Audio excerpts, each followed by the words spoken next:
Hola a todos y a todas, sean bienvenidos a esta cuarta ayudantía para el ramo de ecuaciones diferenciales y métodos numéricos. Esta ya es la cuarta clase que tenemos con este formato de ayudantías pregrabadas, ¿ya? Mi nombre es Manuel Ignacio Mandíguez, como ya deben saber. Sigo siendo su ayudante porque el departamento por algún motivo aún no me despide.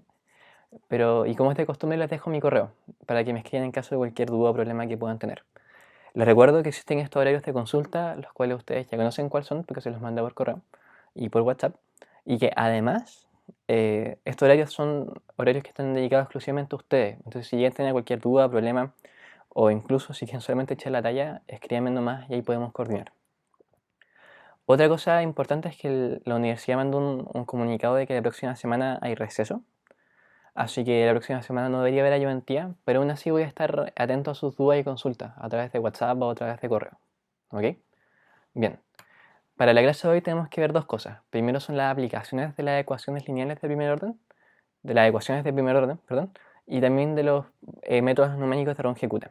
Para las aplicaciones de las ecuaciones de primer orden vamos a ver las trayectorias ortogonales, las familias de trayectorias ortogonales, la ley empírica de enfriamiento de Newton, el crecimiento de población y sus modelos, tanto exponencial como la ecuación logística, y vamos a ver los primeros problemas de mezclas que se ven en este ramo, que nos van a acompañar todo el resto del semestre. Y para los métodos numéricos vamos a ver el modelo Runge-Kutta de orden 2 y Runge-Kutta de orden 4. Bien, los problemas de familias de trayectoria ortogonales son muy peculiares porque siempre nos van a dar una familia de curvas inicial a las cuales queremos encontrar las curvas que son perpendiculares. Para sacar la derivada de esta familia de curvas, esta fórmula de acá, nace de la derivación de funciones bivariables que vimos hace un par de clases atrás. Si tomamos esta familia de curvas expresada de esta forma y la derivamos, la diferenciamos ocupando la fórmula de diferenciación para funciones bivariables, vamos a llegar en 2 o 3 pasos a esto. Esta fórmula es importante porque si queremos encontrar la familia de curvas que es perpendicular u ortogonal a la familia original, tenemos que encontrar la familia de curvas cuya pendiente multiplicada por la pendiente de la familia de curvas original sea igual a menos 1. O sea, que hay que encontrar una familia de curvas cuya pendiente multiplicado por esto de acá nos dé menos 1. Ahora esto es sencillo, porque como ya tenemos la expresión general de la pendiente para nuestras familias de curva original, basta simplemente con darlo vuelta y sacarle el menos. Y nos quedaría esto de acá. Esto significa que si multiplicamos esto de acá por esto de acá en cualquier punto de la pendiente, el resultado va a ser siempre menos 1. Entonces, en consecuencia, la familia de curvas que satisfaga esta ecuación de acá va a ser siempre la familia de curvas ortogonal a la familia original, ¿ya? Ahora, si se olvidan de este desarrollo, recuerden siempre que el producto de las pendientes tiene que ser menos 1. Y en base a eso pueden encontrar también la solución del problema. Ahora vamos a ver unos ejemplos con cuáles son los posibles problemas que se pueden encontrar y después vamos a seguir con otra aplicación. Bien, en términos simples entonces, este ejercicio nos pide encontrar la familia de trayectorias ortogonales a esta familia de parábolas de acá, ¿ya? Podríamos aplicar inmediatamente la fórmula para la derivada, ocupando las derivadas parciales, pero para poder aplicar esta fórmula, ¿cierto? Donde es un menos, una derivada parcial en términos de x y otra en términos de y, se tiene que cumplir que f, o que la función, tiene que tener esta forma, donde la función bivariable es igual a una constante. Y en este caso no se cumple, porque vemos que están la x y la y mezcladas con la constante real.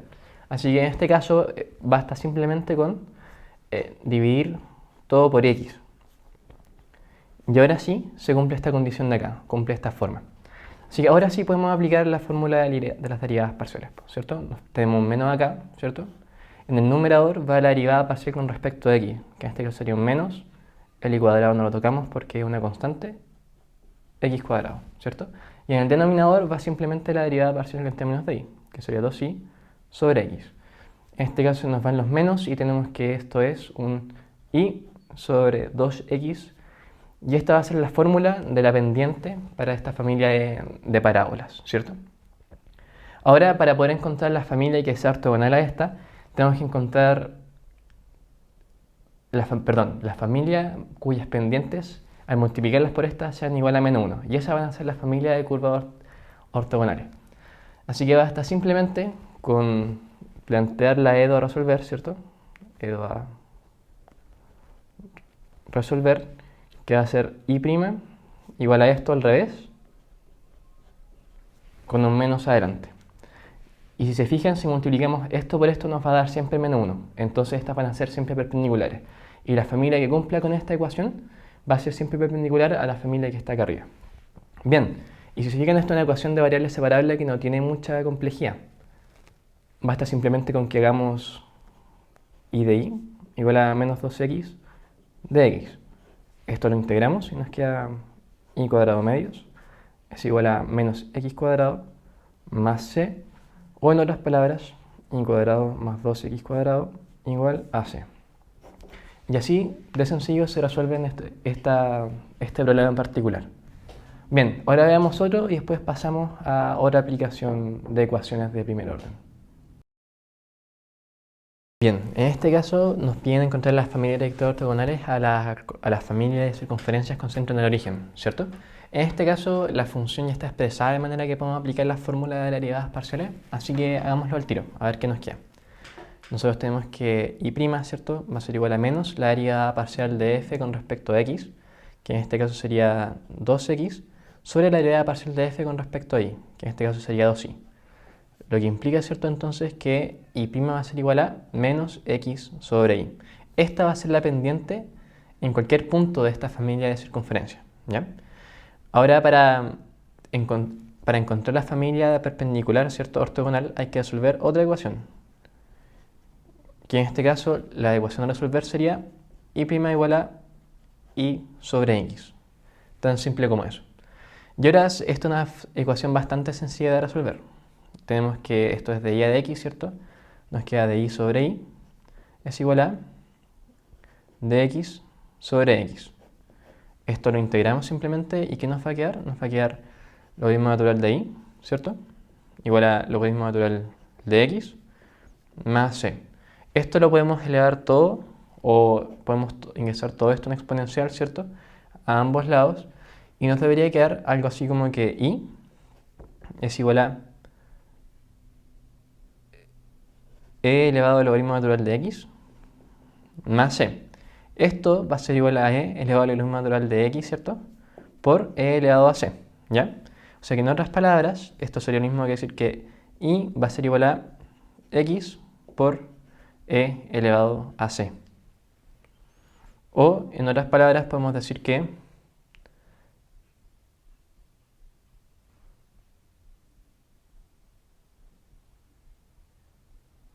en otras palabras podemos decir que y sobre x va a ser igual a c, porque esto también va a ser una constante real que baja.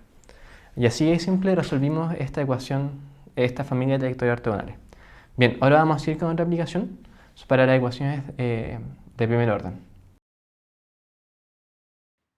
Bien, los siguientes problemas son la mayoría problemas de valor inicial, son PDI.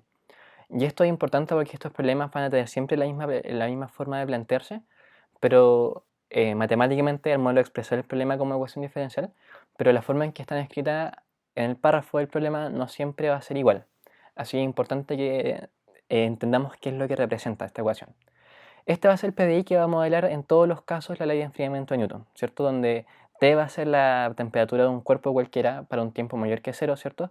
K es la constante de proporcionalidad y T sub m va a ser la temperatura del medio. Ojo que esta temperatura del medio puede ser tanto una función en términos de la T minúscula o puede ser también una constante, ¿ya?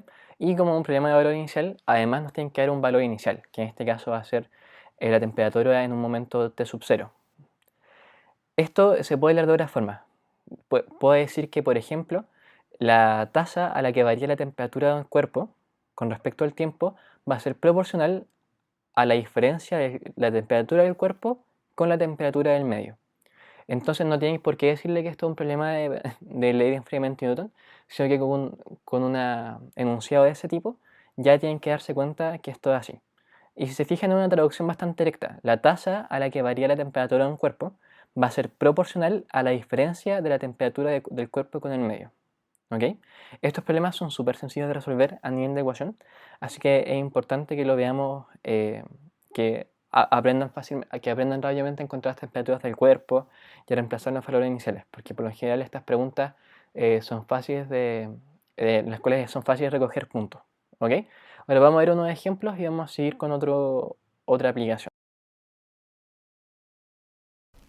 Bien, en este problema nos hablan acerca de un termómetro que se lleva desde una pieza hasta el patio, ¿cierto? Un ambiente exterior, donde la temperatura del aire es de 5 grados Fahrenheit. Y después dicen que luego de un minuto marca 55 grados y después de 5 minutos marca 30. Y la pregunta es, ¿cuál es la temperatura inicial? Esto, sin ningún contexto, es claramente un problema de enfriamiento a Newton, ¿cierto? Así que podemos escribir que el PDI que modela esta ecuación va a ser dT a dt igual a K T menos T sub M, ¿ya? Y en particular que nos dan dos valores iniciales. Nos dicen que la temperatura luego de un minuto son 55 grados Fahrenheit y que la temperatura después de 5 minutos son 30 grados Fahrenheit. Y además nos dicen que la temperatura del aire que está afuera, o sea que la temperatura del medio, es de 5 grados Fahrenheit. Y con eso tenemos todos los datos para poder resolver la ecuación. Recuerden que esto es la pregunta que nos están planteando es cuál es la temperatura inicial. Así que después de resolver tenemos que encontrar cuánto vale la ecuación cuando t vale 0. ¿Ya? Así que empezamos a resolver. Esto va a ser, en términos simples, dt a dt igual a k, t menos 5. Esto lo podemos modelar como una ecuación de variables separables, ¿cierto? Y lo integramos. Al integrar esto nos queda que esto es logaritmo natural de t menos 5 igual a kt más c, ¿verdad? Y luego de esto podemos ingresar una exponencial, ¿cierto? Ingresar una exponencial. Tenemos que esto de que t menos 5 es igual a e elevado a kt más c, o que t, en otras palabras, va a ser e elevado a kt más c más 5. Y esa es la ecuación que modela este problema acá arriba. Sin embargo, no hemos encontrado la solución particular que modela este problema acá, porque tenemos que reemplazar los valores iniciales para poder encontrar acá y c. En este tipo de problemas, por lo general, les van a tener que dar dos valores iniciales para que así puedan encontrar el valor de las dos constantes reales, la constante de integración y la constante de proporcionalidad. Y esto en realidad es una tarea más larga que difícil porque es simplemente resolver un problema de 2 por 2. Así, vamos a dividir la hoja y vamos a trabajar acá arriba y aplicar la primera condición, que es esta condición de acá, ¿ya? Tenemos que cuando t vale 1 al primer minuto, la temperatura del cuerpo del termómetro van a ser 55 grados Fahrenheit, ¿ya? Así que empezamos a escribir los que 55, ¿cierto? Va a ser E elevado a K por 1, ¿cierto? Más C más 5. O en otras palabras, que 50 es igual a E elevado a K más C. Al aplicar la segunda condición, tenemos que 30 es igual a e elevado a 5k más c, ¿cierto? Cuando t vale 5, más los 5, que es de la ecuación que está acá abajo. Esta ecuación que está acá. Esta ecuación de acá. Bien. Entonces, esto también lo podemos expresar como que 25 es igual a e elevado a 5k más c. Ahora con estas dos ecuaciones, esta ecuación de acá y esta ecuación de acá, podemos modelar un sistema de 2 por 2, que es sencillo de resolver. Tenemos que la primera ecuación es 50 e elevado a k más c y que la segunda ecuación es 25 e elevado a 5k más c. Pero a ambas le podemos aplicar el logaritmo natural, ¿cierto? Y nos quedaría entonces que el logaritmo natural de 50 es igual a k más c y que el logaritmo natural de 25 es igual a 5k más c. Y de acá sacamos que c es igual a logaritmo natural de 50 menos k, casi me queda sin hoja. Y esto lo vamos a reemplazar acá abajo. Nos quedaría entonces que el logaritmo natural de 25 es igual a 5k, ¿cierto? Eso no lo cambiamos, más c, pero la c es esto de acá, más logaritmo natural de 50, ¿cierto? Menos k. En otras palabras, k va a ser, ¿qué cosa? Logaritmo natural de 25 menos logaritmo natural de 50 sobre 4. Y esto hay que meterlo en la calculadora. Acá no es como calcularlo a mano. Entonces tomamos la calculadora científica. No sé si se ve, espero que sí. Sí se ve, decentemente se ve. Tenemos que esto es logaritmo natural de 25 menos logaritmo natural de 50. Nos da ese número ahí y eso lo dividimos en 4. Entonces tenemos que k, ¿cuánto vale? K va a valer menos 0.1732886. ¿Ya? Y después con este valor encontramos c. Entonces, c ¿cuánto va a valer? C va a valer logaritmo natural denominador total, ¿cierto? De 50 menos la respuesta anterior. Y eso es 4,085,3098. En otras palabras, la ecuación como nos queda, tenemos que t en términos de t va a ser igual a e elevado a menos 0,173286 t más 4,0853098. Por ejemplo, ahí le tiene que preguntar a la profe cuántos decimales le gustan a ella, ¿ya? De repente les va a pedir decimales completos como los métodos numéricos, pero creo que en estos problemas los deja aproximar, así que ahí tienen que ir cachando ustedes. Bien, encontramos la ecuación que modela esta situación en particular. Y ahora, simplemente para encontrar el valor de t inicial, hay que reemplazar todo por 0.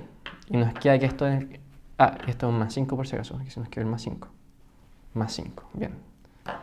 Y esto, señoras y señores, es lo que sería la respuesta final. Tenía que ingresar el t cuando vale 0 y nos quedaría e elevado a c más 5. Que esto sería e, ¿cierto? Elevado a 4,0853098. Y eso más 5. O sea que en otras palabras, no sé si se ve ahí abajo, sí creo que se veía, ahí se ve mejor. En otras palabras, el valor inicial de temperatura, ¿cierto? Va a ser 64,46035 grados Fahrenheit. Y se sienten, pueden colocarle una próxima, ¿ya? Y así se resuelven estos problemas de valor inicial. Si se fijan, no tienen ninguna ciencia más que reemplazar los valores donde corresponde. Acá el valor del cuánto vale la temperatura del medio, ¿cierto? Y después reemplazar los sistemas con los valores iniciales, que en realidad es un sistema siempre 2×2. Bien, dejando esto claro, vamos a pasar al siguiente tipo de aplicación para ecuaciones de primer orden. Bien, de los modelos de crecimiento, vamos a ver ahora el modelo que es del exponencial, ¿no? Este modelo también se ocupa para el decaimiento de ciertos materiales químicos como el uranio o el torio. Y como modelo de crecimiento es bastante limitado, pero es bastante directo de entender. Este va a ser el PBI que modela siempre los modelos de crecimiento exponencial, donde P de t va a ser la función que representa la cantidad de población o la cantidad de sustancia en un tiempo t mayor al momento inicial, ¿cierto? Al valor inicial, y k va a ser la constante de proporcionalidad. Esto se lee como que la tasa en que varía la población o la cantidad de sustancia va a ser proporcional a la cantidad de sustancia o de población en ese mismo momento. Esto es probablemente uno de los problemas más sencillos que hay sobre aplicación de ecuaciones de primer orden y es bastante fácil de resolver matemáticamente, ¿ya? Así que ahora vamos a ver un ejemplo y después vamos a seguir con otro tipo de aplicación. Bien, en este problema de crecimiento de población nos dicen que inicialmente un cultivo tiene una cantidad P sub 0 de bacterias. Cuando pasa una hora se determina que el número de bacterias es de 3 medios la cantidad inicial. Si la razón de crecimiento es proporcional al número de bacterias, P de t, presentes en el tiempo, determine cuál es el tiempo necesario para que se triplique el número de bacterias, ¿ya? Aquí, bueno, a esto, nuevamente sin el contexto que tenemos ahora, podemos saber que como nos dicen que la razón de crecimiento es proporcional al número de bacterias, P de t, podemos decir que la razón de crecimiento de P con respecto al tiempo va a ser proporcional a la cantidad de bacterias. Y así, de sencillo, encontramos que esto es un problema de crecimiento exponencial, ¿ya? Y además nos dicen que el P de 0, ¿cierto?, es P sub 0 y que el P después de una hora es, ¿cuánto? 3 medios de P de 0, ¿ya? Y esto es el PBI que modela el problema que nos plantea. Nuevamente, esto es un problema de valor inicial, como el que hicimos en la ley de enfriamiento de Newton, ¿ya? Así que vamos a resolverlo y después vamos a encontrar los valores iniciales, porque la pregunta es ¿cuánto tiempo es necesario para que se triplique el número de bacterias? Así que lo primero que hay que hacer es, por supuesto, reemplazar, en realidad es resolver, más que reemplazar, no hay ningún valor que reemplazar. Y tenemos que dp sobre p es igual a k K de T. Esto lo integramos, ¿cierto? Y nos queda que el logaritmo natural de P es igual a K T, ¿cierto? Más la constante de integración. O en otras palabras, esto mismo que decir que P, ¿cierto? Es igual a E elevado a KT más C. Esto también se puede expresar como P igual a E elevado a KT por C. Bajar la C como una constante que multiplique en vez que está en el exponente, que igual es cómodo, ¿ya? Así que vamos a trabajar con esto ahora. Así que ya, encontramos la ecuación que modela, ahora necesitamos reemplazar los valores iniciales, ¿ya? En otras palabras, cuando apliquemos esto, tenemos que esto vale P sub 0 cuando T vale 0. Así que nos va a quedar que E elevado a 0 por C es igual a P sub 0, o que en otras palabras, C es igual a P sub 0. Súper bien, lo encontramos. Y después nos dicen que P de 1, ¿cierto?, vale 3 medios de P sub 0. O sea que cuando esto vale 3 medios, esto vale E elevado a K, por C en este caso. Pero el C sabemos que es P sub 0, por P sub 0, ¿ya? Así que estos se nos van, lo simplificamos y nos queda que E elevado a K es igual a 3 medios. Aplicamos el logaritmo natural y tenemos que K es igual al logaritmo natural de 3 medios. ¿Y eso cuánto vale? Eso vale logaritmo natural de 1.5. Ese número de ahí, ¿ya? 0. O coma, como ustedes quieran, 405.465.108. Excelente, encontramos los valores que modelan a esta ecuación. Ahora podemos expresar P de T en términos completos, ¿cierto? E elevado a KT, podemos expresar K como el logaritmo natural de 3 medios, para que sea más corto, por T por P sub 0. Bien, y nos preguntan cuánto tiempo tiene que pasar para que haya el triple de bacterias que hubo inicialmente. O sea que tenemos que encontrar un T para que esto valga 3 P sub 0, el triple, ¿cierto? Y tenemos que encontrar P. Era valor natural de 3 medios, ¿cierto? Por T, por P sub 0. Y tenemos que despejar la T. En otras palabras, esto se nos va acá, simplificamos, ¿cierto? Y esto es simplemente un tema de despejar la variable incógnita. Tenemos que 3 es igual a L elevado al logaritmo natural de 3 medios por T, ¿verdad? Esto podemos ingresarlo otro logaritmo natural y tenemos que logaritmo natural de 3 medios por T es igual a logaritmo natural de 3. O sea que T es igual al logaritmo natural de 3 sobre el logaritmo natural de 3 medios. Y eso en otras palabras significa que esto es logaritmo natural de 3, ¿cierto? Dividido en logaritmo natural de 1. Uy, no están viendo. Perdón. Ahora sí, ¿no? Logaritmo natural de 3, ¿cierto? Es eso. Y eso hay que dividirlo en el logaritmo natural de 1.5 o de 3 medios. Y nos queda que eso vale. Que T va a ser 2.709511291, o sea que en otras palabras T vale aproximadamente 2,71 horas, que era lo que nos planteaba inicialmente el problema, 2,71 horas. Y así se resuelven estos problemas de valor inicial para el crecimiento de población.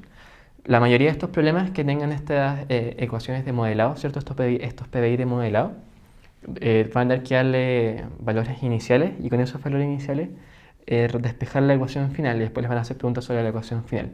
Si se fijan, es súper baja la dificultad de resolver de la ecuación. Es más que nada reemplazar y encontrar los valores de las constantes los que los puede complicar, ¿cierto? O después... Y eso es más que nada la dificultad. Lo que sí les pueden bajar puntaje son, por ejemplo, en colocar las unidades, ¿cierto? En aproximar. Tienen que colocar que el aproximado, la profe aprecia eso. Y bueno, mantener las unidades. Pues, por ejemplo, si acá en el enunciado nos decían que después de 1 hora había 3 medios de P sub 0, ¿cierto? Después de 1 hora había 3 medios de la cantidad inicial. Entonces hay que colocar las horas como unidad, o los grados Fahrenheit como grados Fahrenheit, no cambiarlos, no tienes más dificultad que eso. ¿Bien? Ok, ahora pasemos a otro problema de aplicaciones. De acuerdo al modelo anterior que vimos sobre el crecimiento exponencial de una población, aunque es fácil plantearlo, cuesta encontrar poblaciones en la realidad que se adapten a ese modelo por periodos prolongados de tiempo, por lo que no se ocupa mucho para modelar porque en realidad no es muy certero. Así que también existe este otro modelo que se llama modelo de crecimiento de la ecuación logística. Este modelo es mucho más comprensivo porque considera, por ejemplo, cosas como las limitaciones de los recursos en el ambiente, que son uno de los muchos factores que afectan el crecimiento de una población. Y en realidad puede tener muchas formas. Esta es como la forma general, pero existen bastantes variaciones. Esta forma de solucionarla a través de variables separables nos queda esta solución, digamos que es un poquito papeada, ¿cierto? Para la ecuación logística. Pero para poder entender este tipo de problemas es necesario que entendamos bien cómo se plantea el enunciado. Así que lo que vamos a hacer ahora va a ser ver un ejercicio, analizar bien el enunciado y así ustedes van a estar preparados para cualquier tipo de modificación que les pueda aparecer de la ecuación logística. ¿Ok? Después vamos a seguir viendo, por supuesto, otra aplicación más sobre las ecuaciones de primer orden. Bien, este problema va a ser como el ejemplo que vamos a dar para la ecuación logística. Esto no es tan representativo de cómo se resuelven las ecuaciones logísticas porque hay muchas variaciones sobre cómo se modela con ella, sino por el tema de cómo podemos modelar un PDI solamente a partir del enunciado. ¿Ok? El enunciado nos dice que supongamos que hay un estudiante que es portador de un virus de la gripe y regresa a su aislado campus de 1000 estudiantes. Si se supone que la razón a la que se propaga el virus es proporcional no solo a la cantidad X de estudiantes infectados, sino también a la cantidad de no infectados, determine la cantidad de estudiantes infectados después de 6 días si la cantidad de estudiantes infectados al cuarto día era de 50. Si nadie deja el campus mientras dura la enfermedad. ¿Bien? Esto es difícil como decir a primera vista que es un problema de ecuación logística, pero hay una frase que es bastante decidora. Dice, si se supone que la razón a la que se propaga el virus es proporcional no solo a la cantidad X de estudiantes infectados, sino también a la cantidad de estudiantes no infectados, determine la cantidad de estudiantes Y.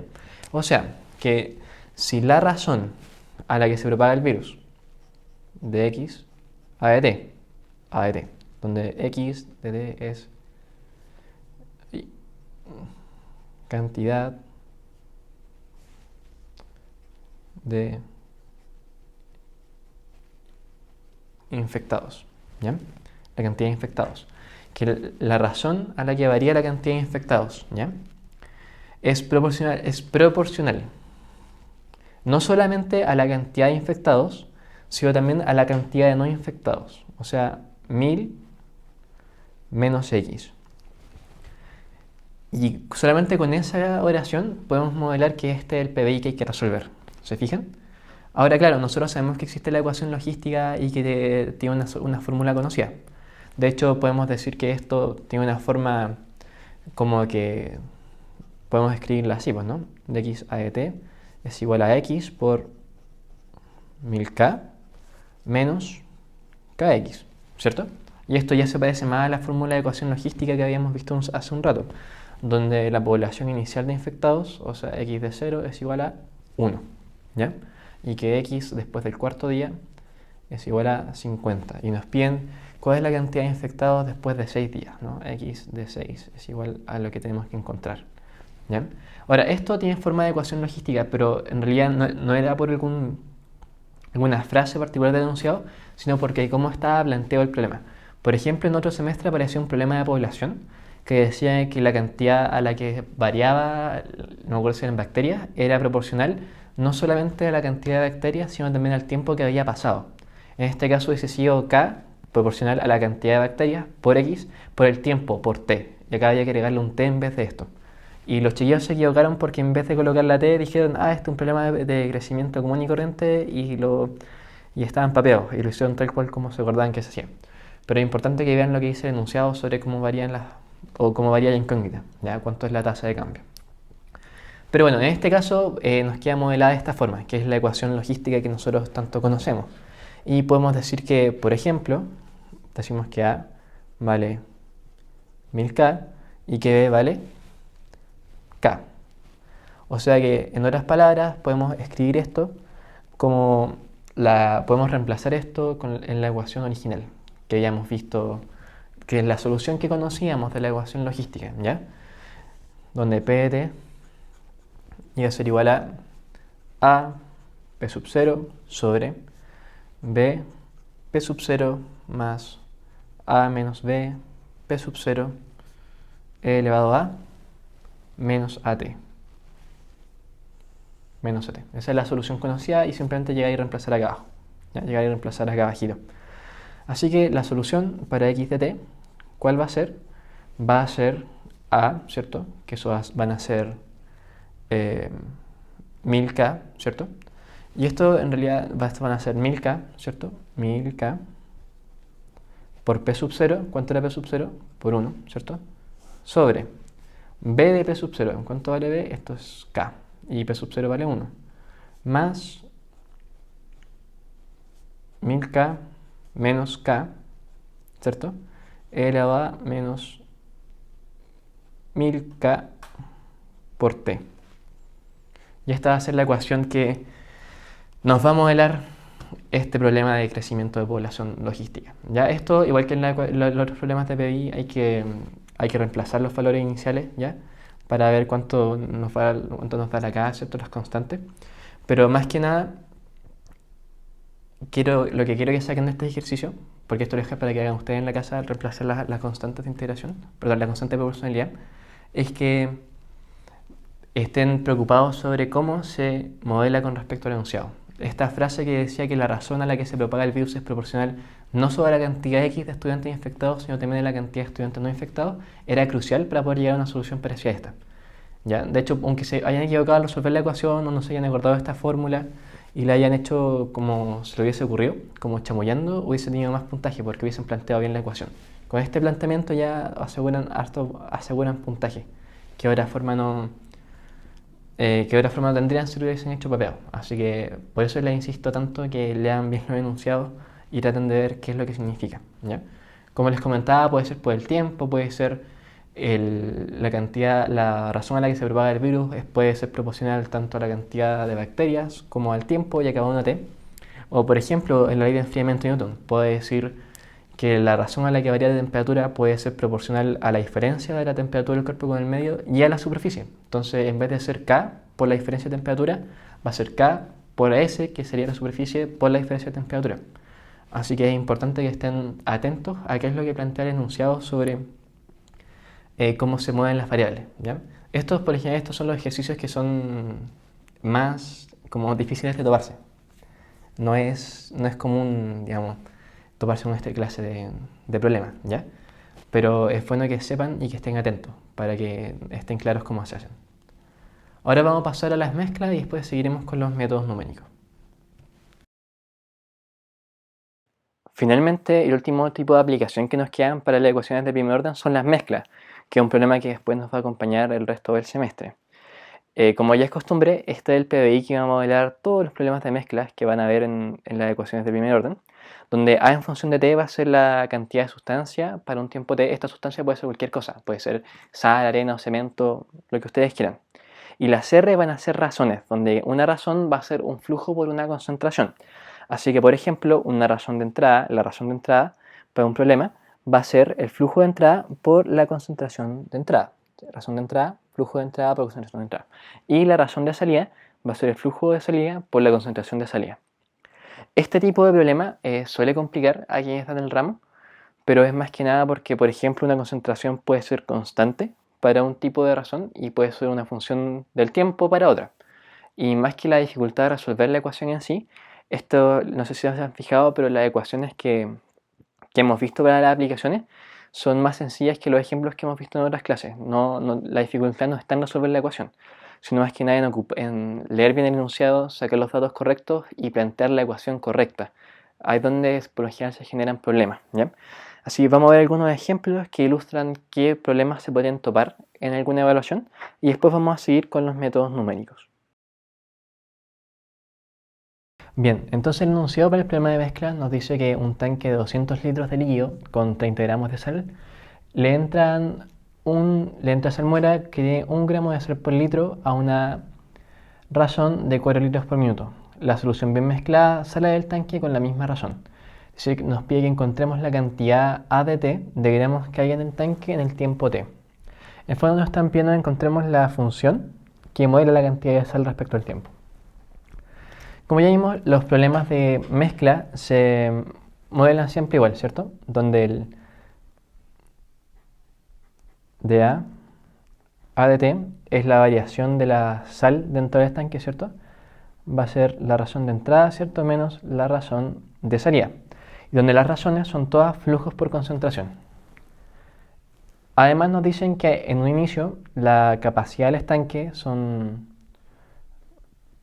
200 litros, ¿cierto? Y que en el momento inicial hay 30 gramos de sal ya presentes en el estanque. Para las razones tenemos que la razón de entrada nos dicen que hay salmuera que entra al tanque con 1 gramo de sal por litro. O sea que la concentración va a ser 1 gramo por litro, ¿cierto? Y el flujo va a ser a 4 litros por minuto.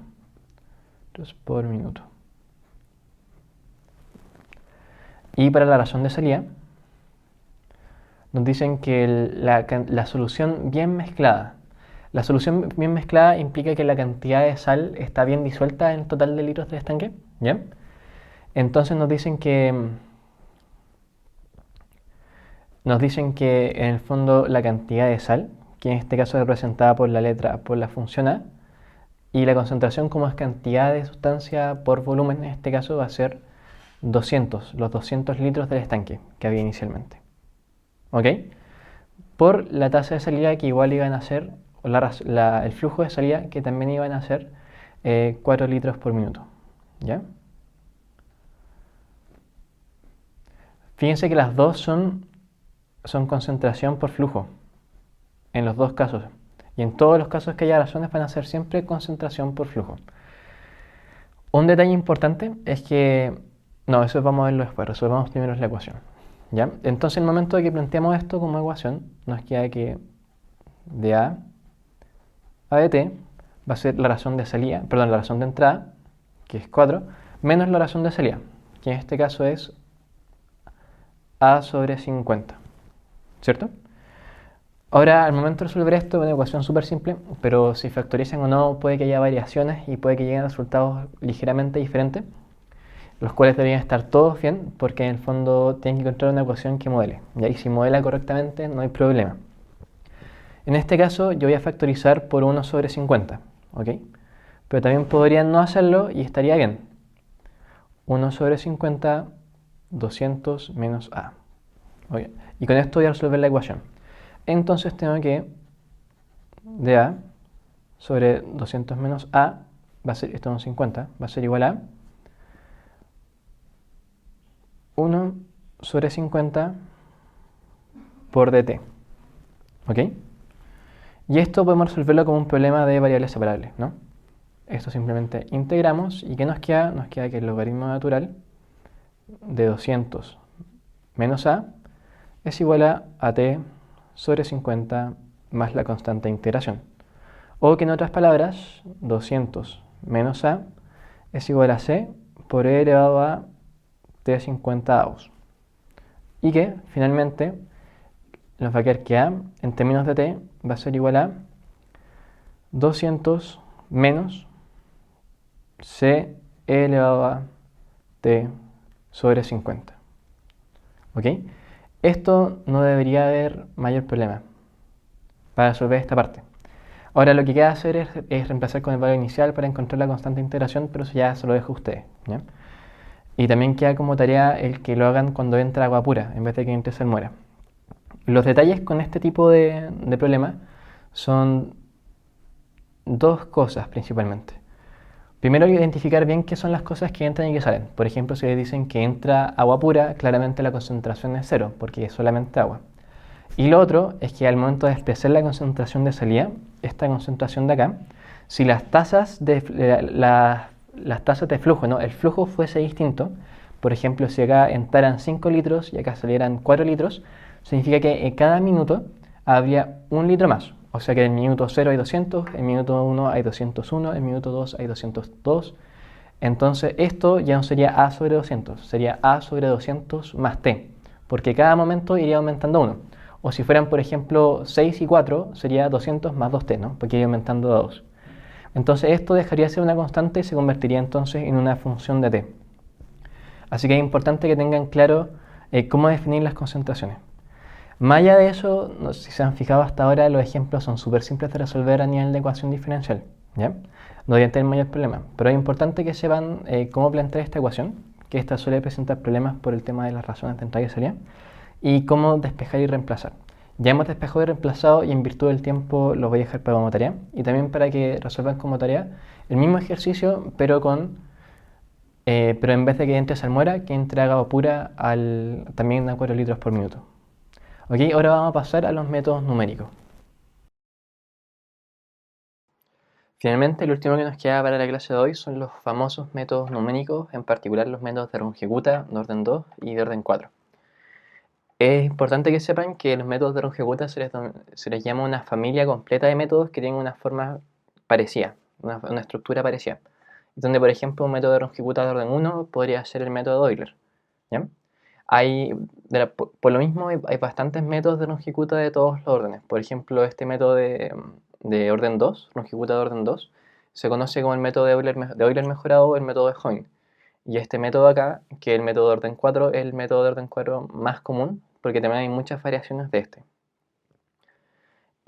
Otra cosa que es importante que sepan es que el orden del método nos va a decir más o menos cuál es el error de este. Por ejemplo, un método de orden 2 va a tener un error de más o menos h cuadrado, ¿cierto? Y un método de orden 4 va a tener un error de más o menos h a la cuarta, ¿ya? Un método de orden 3 va a tener de h al cubo y así. Otra cosa que es bueno que sepan es que en semestres anteriores los profes no han pedido una comprensión de dónde salen los métodos numéricos, sino más que nada de cómo funcionan y cómo hay que reemplazar las variables, tan simple como eso. Así que, porque por ejemplo el método de orden 4 sale de la regla de interacción de Simpson, lo cual estoy casi seguro que no han visto porque es algo que escapa al alcance del curso, algo que no se ve en este ramo. Así que a menos que la profe les diga explícitamente que se preocupen por saberse de dónde salen estos métodos, yo no me preocuparía mucho, ¿ya? Así que ahora vamos a ver un mismo ejemplo, donde comparamos los dos métodos con el mismo problema, y eso va a ser todo por hoy. Bien, para evaluar los métodos de Runge-Kutta vamos a hacer el mismo ejercicio de la semana pasada, pero esta vez vamos a comparar tanto el método de orden 2 con el método de orden 4, para ver cómo se diferencian y cómo se usan. Como les comentaba, hay distintas variaciones de los dos. El que ustedes les pasaron se llama el método de Euler mejorado, pero también está, por ejemplo, el método del punto medio, así que puede que le aparezca una fórmula distinta en la prueba y sea efectivamente válida, ya no se preocupen. Bien, lo que nos preguntan en este caso es evaluar esta función de acá, ¿cierto? Esta función y, al punto 1,1. Y lo primero que tenemos que hacer es encontrar un tamaño de paso. Como el primer i que nos dan, el i inicial, es el i de 1, tenemos que tratar de encontrar el tamaño de paso más grande, que en este caso sería de 0,1, ¿cierto? Así que decidimos al tiro que h vale 0,1. Y bien, lo primero que vamos a hacer en este caso va a ser evaluar con Runge-Kutta de orden 2, ¿ya? Y vamos a ver cuánto nos da. Chuta, que es feo el rectángulo, pero bueno, ya está. Bien, la fórmula para Runge-Kutta de orden 2 tenía esta forma más o menos, ¿cierto? I sub i más un medio, ¿cierto?, de h por esta suma de acá, que es la suma de la función evaluada en los valores previos, más la función evaluada en el x o el t siguiente, ¿cierto?, más el i con un h, y acá como que aparece el método Euler, ¿cierto?, acá metido entre medio.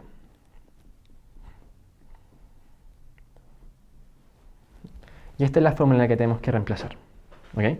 Nosotros queremos hacer un puro tamaño de paso, entonces calculamos el i sub 1. Y lo primero que hacemos es encontrar el i sub 0 en este caso, que sería 2, ¿cierto?, más un medio de h, que es 0,1, ¿cierto? Y en este caso va f de x, y, y. Para f de x, y, y, reemplazamos x, en este caso t e i, acá arriba. T y x en este caso es lo mismo porque son las variables, ambas son variables independientes, ya en este caso son sinónimos. Nos quería que 1 más 2 sobre 1, y en este caso eso vale 3, ¿no? 3. Y acá es donde la cosa puede parecer un poco complicada. en el f del t o el i siguiente, perdón, entre el x o el t siguiente más esta cosa de acá. Pero no se preocupen, esto simplemente significa que tenemos que reemplazar en la función de acá. Así que empezamos a escribir la función 1 más. ¿Qué es lo que va en el i? En el i va el i anterior, ¿cierto? Que en este caso sería 2. Más qué cosa, más el h, que es 0.1, ¿cierto? Más la función evaluada en los puntos anteriores, que nosotros ya sabemos que era 3, ¿cierto? Por 3. ¿Y abajo qué va? Abajo va el t o el x siguiente. El t o el x siguiente es el t previo más el paso. En este caso, el t previo vale 1 y el paso vale 0,1. Así que esto vale 1.1. Y eso es lo que va en este lado acá. Y así no nos queda tan larga el método, ¿se fijan? Puede sonar un poquito complicado a cómo se reemplaza, pero en realidad, si saben hacer bien uno, saben hacerlo bien todo. Bien, así que seguimos reduciendo esto, ¿cierto? 2 más 1 medio 0.1, 3 más 1 más 2.3 sobre 1.1. ¿Y esto cuánto vale? Esto vale, voy a sacar la calculadora. Esto tienen que hacerlo con calculadora, chillos. Acostúmbrense a usar ¿ya? Esto sería entonces, ¿cuánto sería esto? Esto valdría 3 más 1, ¿cierto? No, 2.3 dividido en 1.1, ¿cierto? Más 1 más 3.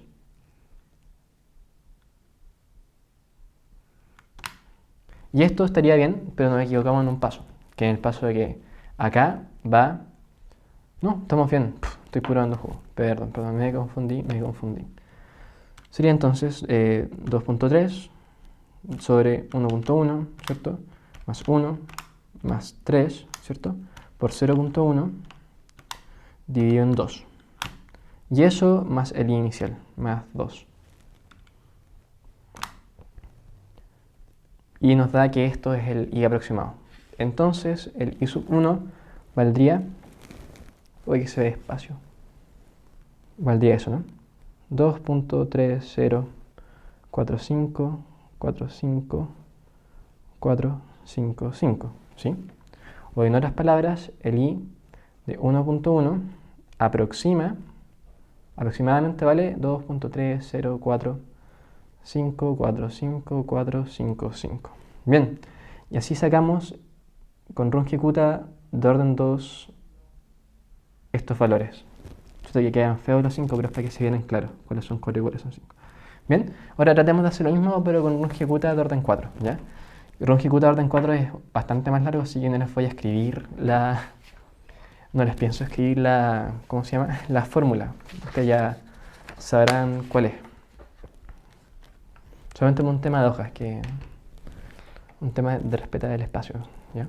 Tenemos que i' es igual a 1 más i sub t, ¿cierto? El mismo problema, ¿no? I de 1 vale 2. Y en este caso h nosotros ya decidimos que valía 0,1 porque estamos tratando de buscar el i de 1.1. Entonces empezamos a calcular los k del Runge-Kutta orden 4. RK 4,4. ¿Ok? Así que primero es K1. Y K1 es probablemente el más sencillo de todo, que es h por f de t sub i sub i, que en este caso sería 0.1 por f de 1,2. Y en este caso sería 0.1 por 3. 0.3. Sencillo, ni siquiera necesitamos calculadora.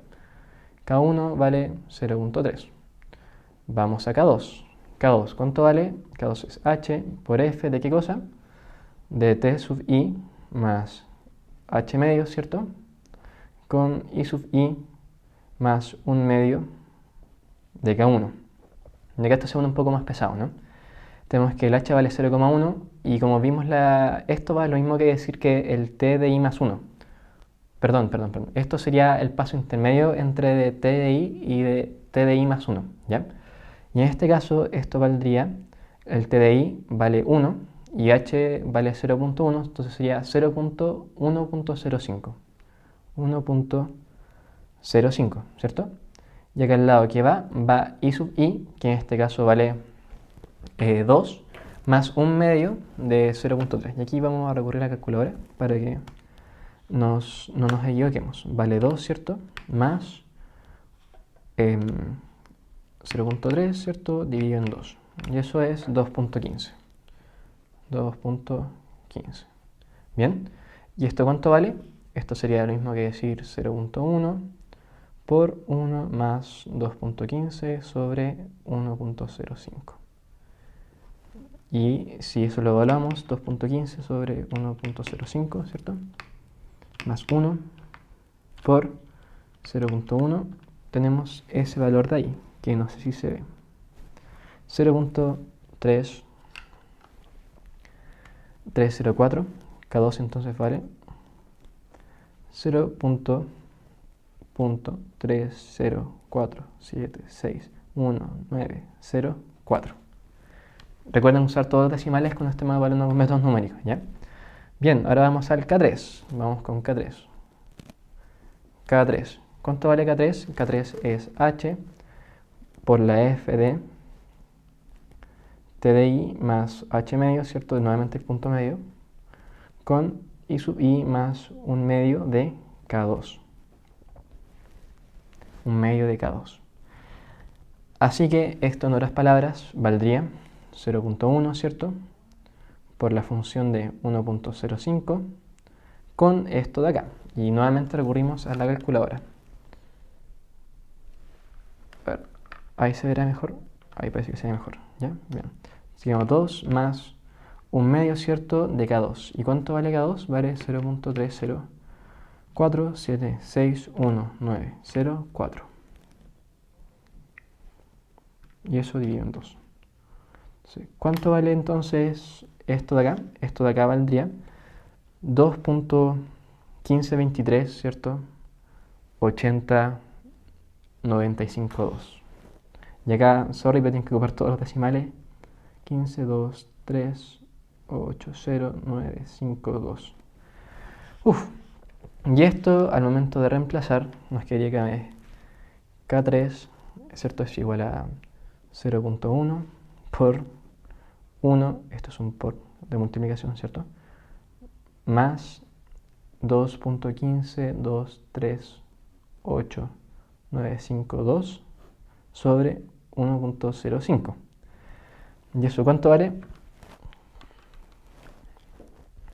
Sería eso dividido en 1.05, ¿cierto? Uy, estoy tratando de que se vea bien. 1.05.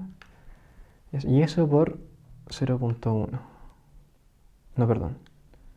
Eso más 1, ¿cierto? Y eso dividido en 0.1.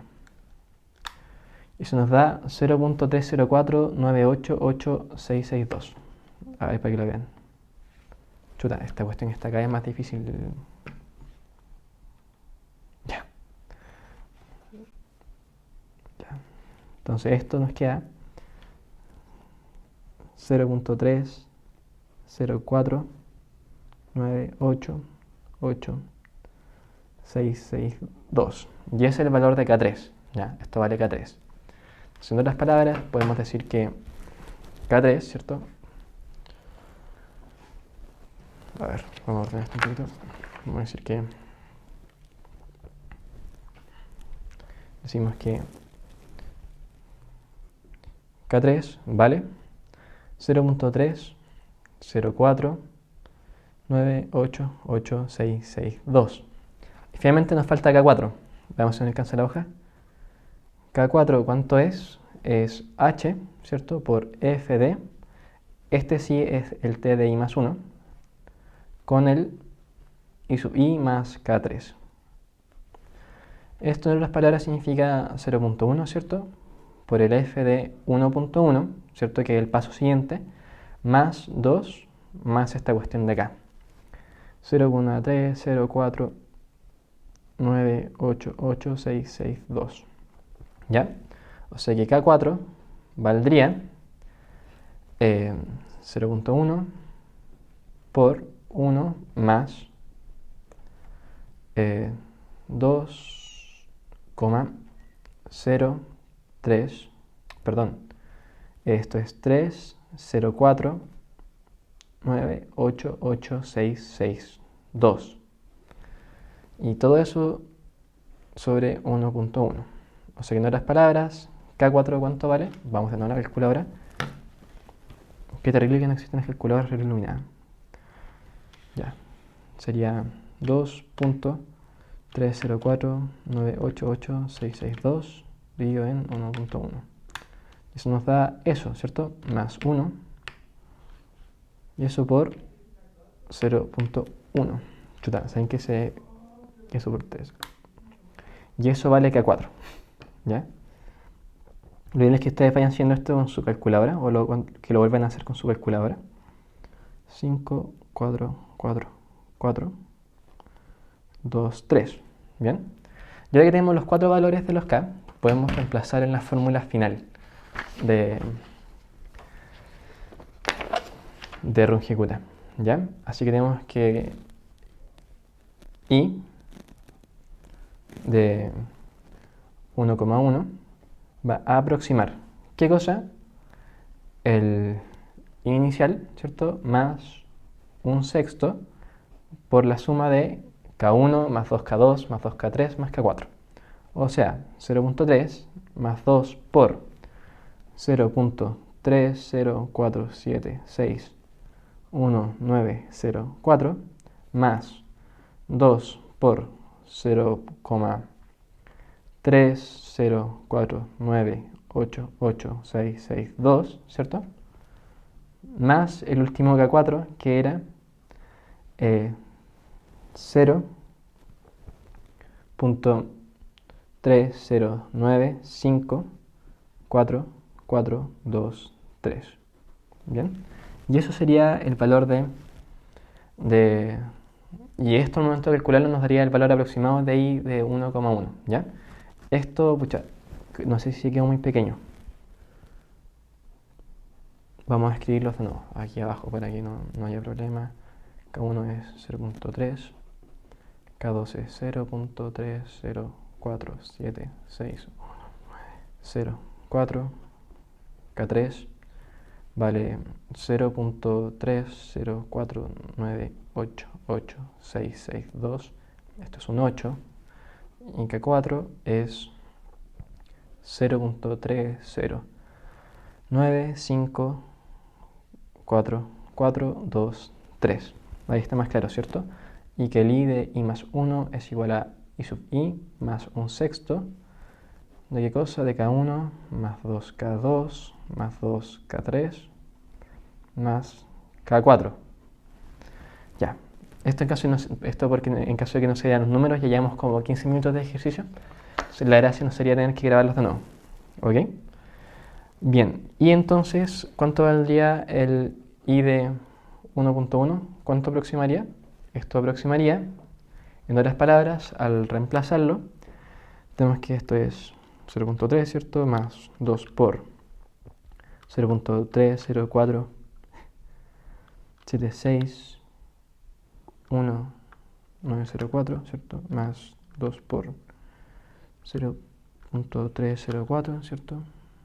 988662 más 0.30954423. ¿Ya? Y eso dividido en 6 más 2. Y el valor final sería